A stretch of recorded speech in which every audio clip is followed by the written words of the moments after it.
kehidupan Nabi Muhammad. Rumah tangganya yang tak kaya, yang tak hebat, tapi rumah tangga baiti jannati, rumah tangga laksana adalah surga. Rumah tangga Nabi Muhammad sudah ada kaya bu, tapi aman. Rumah tangganya kue putu, kue bola, walaupun putu yang penting bahagia. Kata guna rumah tangga mewah, asal cincang rawat, kata guna pala menit, kan? Apa tu kapan laki marah bini diam, kapan bini diam laki marah, bukanlah. Ini laki marah bini marah, repot laju perang 12 sudah.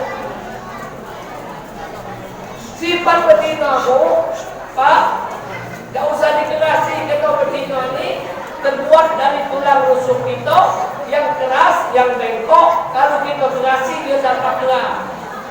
Benar bu? Apalagi betina yang galak kenyes.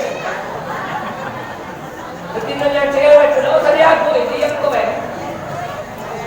Dengan wajah, dengan wajah. Wajah, nak berhenti, diam kau baik. Itu dia diam lagi, beli ke toko emas, ajak ke toko emas. Balik dari toko emas, ajak sumo. Itu dia lengah lagi, bulat ke dekat murah lah itu. Tak lama dari situ kita betul ada jin suruh ngapo jin tadi aku dah tahan di suruh ni ada betina yang nyenyes pukul juga suruh lagi gelap ngoceh bu betina ni ibu-ibu bapak-bapak nak dilembut kesan betina ni jangan diterasi. InsyaAllah dia terbuat dari rusuk itu.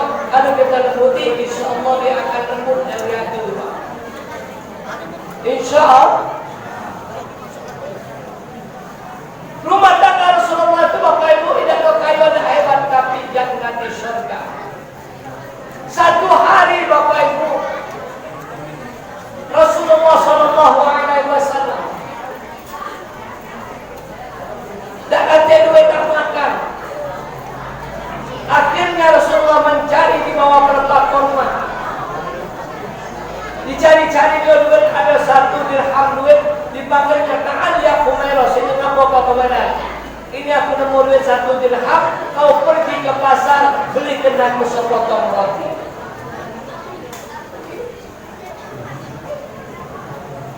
Disuruh Nabi dicari beli roti di tengah jalan, istrinya Rasulullah tadi dihampiri oleh seorang pengemis, mengentori bininya, nangis-nangis, minta duit untuk nak makan karena aku sudah nak makan di luar. Singkat cerita, duit tadi akhirnya ditunjuk oleh pengemis, ditunjuk oleh pengemis. Akhirnya Bapak Ibu baliklah bini tadi tak jadi beli roti, ditanya Rasulullah, kemana